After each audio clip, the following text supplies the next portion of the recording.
প্রিয় দর্শক বন্ধুরা, এই মুহূর্তের জন্য আপার প্রাইমারি থেকে গুরুত্বপূর্ণ খবর আপডেট।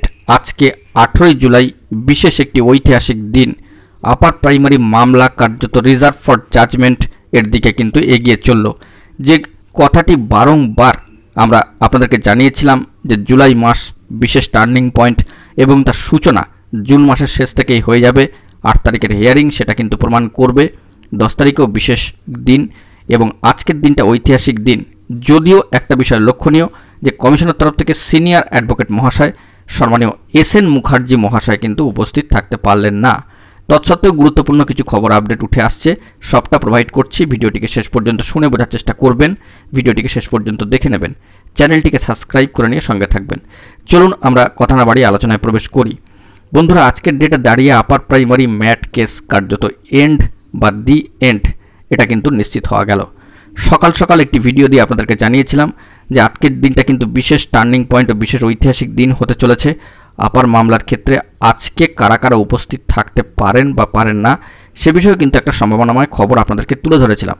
কার্যত কিছুটা সেই বিষয় মিলেছে, কিছুটা মেলেনি। যাই হোক, সেটা বড় কথা নয়, কিন্তু বিষয়টি হচ্ছে যে আজকের থার্ড ফেজ হিয়ারিংয়েই জুলাই মাসের মাঝামাঝি দাঁড়িয়ে 18 তারিখ 18 জুলাই বিশেষ ঐতিহাসিক দিন হয়ে গেল। দীর্ঘ 10 বছর 5 থেকে 6 মাস অতিক্রান্ত হওয়ার পরে আপার প্রাইমারি ম্যাট কেসের সাথে যুক্ত থাকা কয়েক হাজার হাজার চাকরি প্রার্থীর জীবনে কার্যত এই মামলা কিন্তু ক্যাব হচ্ছে এবং রায়দান কবে আসবে সে নিয়ে অনেকের মনেও কিন্তু একটা প্রশ্ন।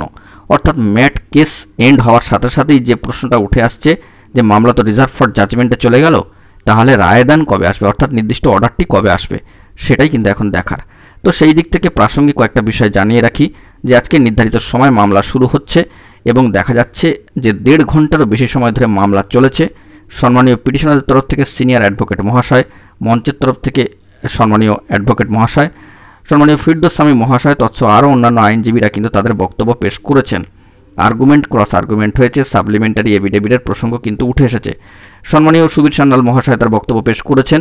তো সব মিলিয়ে বলা যেতে পারে একটা প্রাথমিক প্রচেষ্টার ঊর্ধ্বে উঠে আপার মামলাকে কার্যত একটা সলিউশনের পথে নিয়ে চলে গেলেন সম্মানীয় বিচারপতিদ্বয় 11 নম্বর কোর্টের ডিভিশন বেঞ্চে। তো সেই দিক থেকে মামলা আজকে যে বিশেষ মোড় নিয়ে নেবে সেটাই কিন্তু সবার মনের একটা ধারণা ছিল। আপনাদেরকে কিন্তু এই বিষয়ে ইতিমধ্যে আমরা অবগত করেছিলাম। তো ম্যাট কেস তো ক্যাব হয়ে যাচ্ছে, তো সেই দিক থেকে দাঁড়িয়ে রায়দান কবে আসতে পারে সেই বিষয়ে আমরা একটু প্রবেশ করি। বন্ধুরা, যেটা জানা যাচ্ছে এই মামলা রিজার্ভ ফর জাজমেন্ট তো হচ্ছে, এবার এই মামলা রায় ঘোষণা।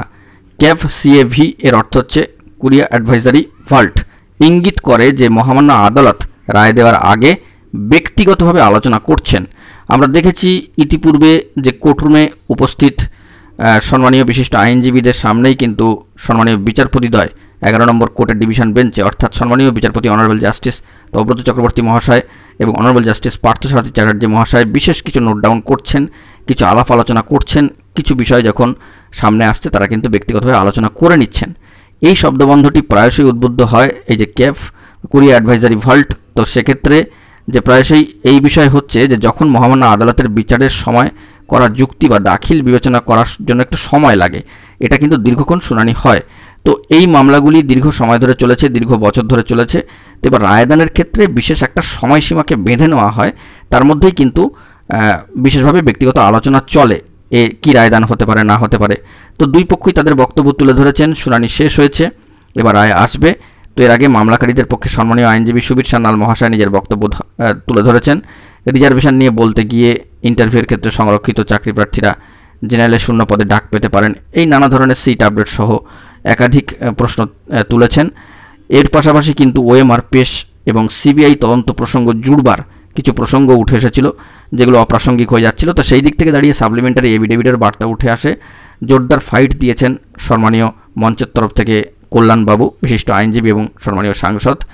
তো তিনিও যে বক্তব্য বা আর্গুমেন্ট পেশ করেছেন তাও কিন্তু অত্যন্ত যুক্তিযুক্ত এবং কার্যত তিনি এই বিষয়গুলোকে একেবারে কিন্তু নস্যাৎ করে দিয়েছেন।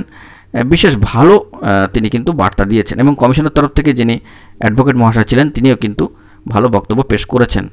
তো আগেই হোক পরেই হোক এই মামলা কিন্তু নিষ্পত্তি হওয়ার কথাই ছিল। সম্মানীয় বিচারপতিরা আজকে অত্যন্ত পজিটিভলি বিষয়টিকে দেখছিলেন এবং কিছু কিছু বিষয় কিন্তু তারা নোট ডাউনও করছিলেন। রায়দানের কথায় যদি আমরা চলে আসি, রায়দানের পালা, যে রায়দান মামলা যখন ক্যাব হয়ে যাচ্ছে তখন কিন্তু 20 থেকে 22 দিন কি 25 দিন সময় লাগে, সর্বোচ্চ 1 মাসের কাছাকাছি। যতটুকু আমরা জানি যে 20 থেকে 21 দিন বা 25 দিন কিংবা 1 মাসের মধ্যেই কিন্তু জাজমেন্ট চলে আসার একটা সম্ভাবনা থাকছে। তো যদিও মহামান্য কোর্টের বিচার্য বিষয় কখন এই জাজমেন্ট হবে না হবে সম্পূর্ণটাই কিন্তু তখন উঠে আসবে খবরে।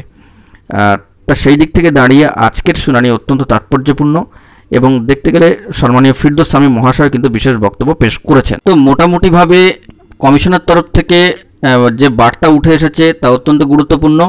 বলা যেতে পারে যে সম্মানীয় সিনিয়র অ্যাডভোকেট মহাশয় এস.এন. মুখার্জি মহাশয় সম্মানীয় তিনি উপস্থিত না থাকতে পারলেও কমিশনের তরফ থেকে আইনজীবী যে বার্তা দিয়েছেন তা অত্যন্ত ভ্যালুয়েবল।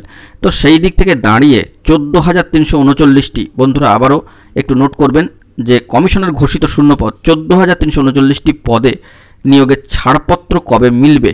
এই মামলা তো ক্যাবের পথে চলে যাচ্ছে। তো সেই দিক থেকেই 20 থেকে 21 দিন বা 25 দিন কিংবা 1 মাসের মধ্যে যে জাজমেন্ট আসবে, এই যে একটা ডিউরেশান, একটা সময়সীমা যাই হোক না কেন, এর পরে পরে কিন্তু যাবতীয় বিষয়গুলো জানা যাবে। অর্থাৎ অর্ডার যে খুব গভীর, নিখুঁত এবং দীর্ঘায়িত হতে চলেছে সব ক্ষেত্রেই তা কিন্তু বোঝা যাচ্ছে। কারণ সম্মানীয় বিচারপতিরা দীর্ঘ সময় ধরে এই কেসটিকে কিন্তু ভালো করে অবজার্ভ করেছেন এবং একেবারে প্রথম থেকে শেষ পর্যন্ত বিষয়টিকে ফোকাসে রেখেছিলেন। ম্যাট কেস পরিসমাপ্তি হয়ে গেলেই, যে জাজমেন্ট চলে এলেই যে সব কিছু সলভেশনের পথে চলে যাচ্ছে তাও কিন্তু নয় বন্ধুরা। সম্পূর্ণ একটা সেন্সিটিভ ম্যাটার, বিষয়টিকে কিন্তু মাথায় রাখতে হবে। খুঁটিনাটি বিষয় কিন্তু এর সাথে যুক্ত থাকবেই। অর্থাৎ সিট আপডেট সংক্রান্ত বিষয়, কি জাজমেন্ট আসবে তার উপর নির্ভর করবে পরবর্তী স্টেপ, ওএমআর পেশ সংক্রান্ত বিষয়, রিজার্ভেশন পলিসি, যাবতীয় এই সমস্ত সূক্ষ্ম বিষয়, যে 5টি বিষয় আপনাদের সামনে তুলে ধরার চেষ্টা করেছিলাম, সেগুলো কিন্তু আমাদেরকে হিসাব নিকাশের মধ্যেই রাখতে হবে। তো এক অর্থে জয়নিংয়ের অপেক্ষায় যে সমস্ত প্রার্থীরা দীর্ঘ সময় ধরে অপেক্ষা করে রয়েছেন, স্কুল চুজ করেছেন, স্কুল দেখে এসছেন, তারা স্কুল যাওয়ার জন্য প্রতীক্ষা করছেন, তাদেরও সবুজ সংকেত কবে মিলবে, এই 20, 22, 21, 25 দিন পরে রায় এলে এর মধ্যে যাই হোক না কেন তারাও কিন্তু অপেক্ষা করে রয়েছেন। সেকেন্ড ফেজ কাউন্সেলিং, এটা মাথায় রাখতে হবে, সেকেন্ড ফেজ কাউন্সেলিংয়ের নোটিফিকেশান আসার অপেক্ষা রয়েছে, সেখানেও বেশ কিছু প্রার্থী অপেক্ষা করে রয়েছেন। কারণ কমিশন সবুজ সংকেত পেলেই কিন্তু সেকেন্ড ফেজ কাউন্সেলিংয়ের নোটিফিকেশান প্রকাশ করবে, সেই বিষয়টিও রয়েছে। পাশাপাশি সিট আপডেট একটা গুরুত্বপূর্ণ জিনিস, যেটা গেজেটে উল্লেখিত, এটাও যদি কোনো ক্ষেত্রে অর্ডারের মধ্যে যাবতীয় এই সংক্রান্ত বিষয়ে যদি কোনো বক্তব্য উঠে আসে, তাহলে সমস্ত ম্যাটারগুলোকে কিন্তু এখনও পর্যন্ত অবজার্ভ করার বাকি রয়েছে। তো সেই দিক থেকে দাঁড়িয়ে এই মামলা ক্যাব হয়ে যাওয়া, অর্থাৎ একটা নির্দিষ্ট সময়সীমার মধ্যে আলোচনা পর্ব সেরে এই রায় কিন্তু আসবে। তো সেই বিষয়টিকে আমাদেরকে মাথায় রাখতে হবে। এখন কিন্তু খুব ক্রুশিয়াল টাইম। অবশ্যই মহামান্য কলকাতা হাইকোর্টের দিকে চোখ রাখতে হবে। মহামান্য কলকাতা হাইকোর্টের উপর আমাদের পূর্ণ আস্থা রয়েছে। মামলা রিজার্ভ ফর জাজমেন্ট। আজকের দিনটি খুবই ভালো দিন, যা ইতিপূর্বে আপনাদেরকে একটি সংকেত দিয়ে জানিয়েছিলাম। তো দীর্ঘ 10 বছর 5 থেকে 6 মাসের একটা শুভ যাত্রা এবার শেষ হওয়ার মুখে। দেখা যাক এই বিষয়ে পরবর্তী ক্ষেত্রে মহামান্য কলকাতা হাইকোর্টের সম্মানীয় ডিভিশন বেঞ্চের তরফ থেকে কি বার্তা উঠে আসে। আমরা সেই দিকে ফোকাস রাখছি। আরও জরুরি তথ্য পরবর্তী সময় পেলে আপনাদের মাঝখানে সবটাই পেশ করব। এখন এই পর্যন্তই। গুরুত্বপূর্ণ আপডেটগুলি পাওয়ার জন্য চ্যানেলটিকে সাবস্ক্রাইব করে সঙ্গে থাকুন। ধন্যবাদ।